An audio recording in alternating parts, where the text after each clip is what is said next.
Salut, je te préviens tout de suite, je vais pas faire l'énième blague du Ah non, Pokémon c'est du braconnage, on capture des animaux pour les faire combattre dans des... On oublie, parce qu'au bout d'un moment c'est plus drôle et je déteste qu'on compare un jeu vidéo au monde réel, c'est tellement facile et subjectif. Mais bon, Pokémon ça reste quand même ma 4ème saga de jeux vidéo préférée et c'est pour ça que je voulais faire une vidéo là-dessus. Ceci étant dit, commençons.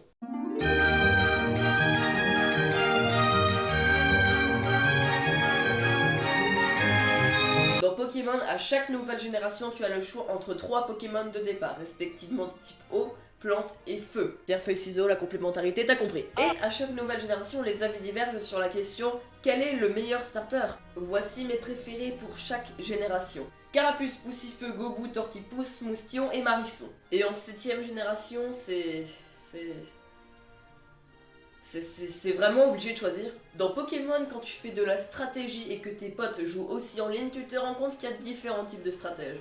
Et je sais pas si vous avez remarqué, mais il y a différents types de stratèges.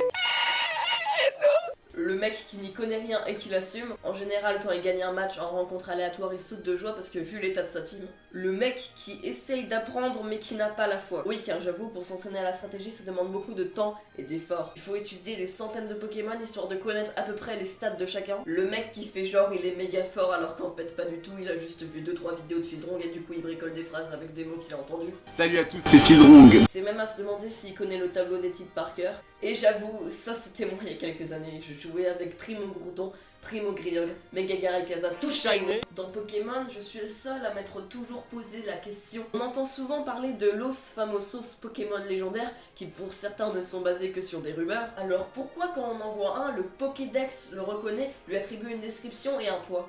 À croire que le professeur Chen se fout de toi, il a tous les Pokémon dans sa foutue machine, et il veut juste te voir galérer à tous les attraper. Ah oui, et les Pokéballs. Il y a 4 stades principaux de Pokéball qu'on va qualifier en unités de capture. En premier, la classique, la Pokéball qui a 1. La seconde, la Super Ball qui a 1,5, ce qui est déjà considérablement plus. Puis la troisième, l'Hyper Ball qui a une unité de capture qui est de 2, soit 100% fois plus que la première. Et enfin, la Master Ball, elle n'a pas de coefficient de capture, elle les capture tous sans exception, avec 100% de chance de réussite. Cette ball est mythique, mais je me dis quand même, des Pokémon légendaires, ça devrait quand même résister à n'importe quelle ball, surtout qu'elle est rose quoi. Tiens, en parlant des Pokémon légendaires, la plupart ne sont accessibles qu'une fois la quête principale terminée, donc à ce stade du jeu, ils doivent être quand même relativement puissants, très durs à tuer et encore plus à capturer. C'est pas censé être des petits êtres fragiles hyper faciles à tuer à qui on doit renir ses coups pour pouvoir les capturer.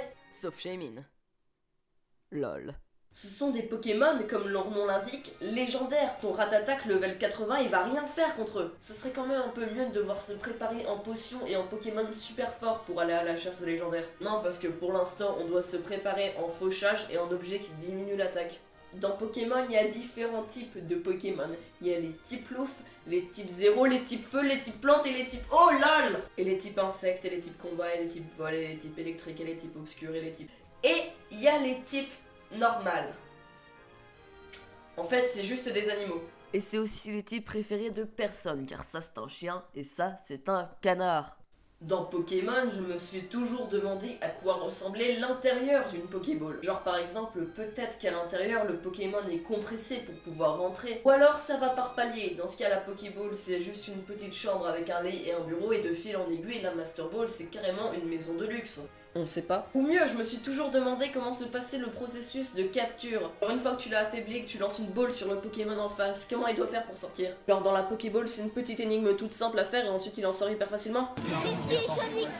Et de palier en palier, l'énigme se corse de plus en plus. Oui, j'adore me poser des questions existentielles sur Pokémon. Et j'en ai plein d'autres, hein, mais je vais pas les faire ici. Dans Pokémon, tu es un dresseur modèle. Genre quand un Pokémon n'a plus de vie, tu fonces au centre Pokémon pour aller le soigner. Ça a l'air banal, dit comme ça, mais tous les autres dresseurs, après ça te fait défoncer, même le petit gamin relou avec son Crisacier qui spam armure. Tous ces dresseurs, après que tu les aies laminés, ils restent sur la route en quête d'autres dresseurs pour faire combattre leurs Pokémon agonisants. T'es le seul qui va aller les soigner. Dans Pokémon, t'as 2 grandes écoles concernant les nouvelles générations. Les anciens qui n'aiment pas la manière dont évolue Pokémon et qui ont pour ça toujours le même argument. Non mais Pokémon, c'était mieux avant. La série, les films, les Pokémon étaient tous géniaux, les méga évolutions n'existaient pas encore, les développeurs étaient passionnés. Alors que maintenant... les développeurs ne font ça uniquement que pour le fric. les Pokémon sont tous dégueulasses.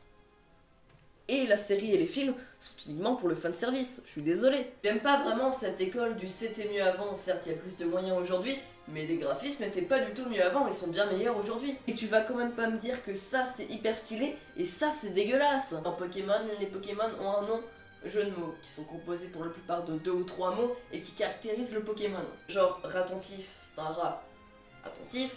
Baggingwan, c'est un iguane qui porte un baggy. Rotanmorve, je te laisse deviner. Par contre, il y a un nom qui m'a toujours fait rire. Spoink.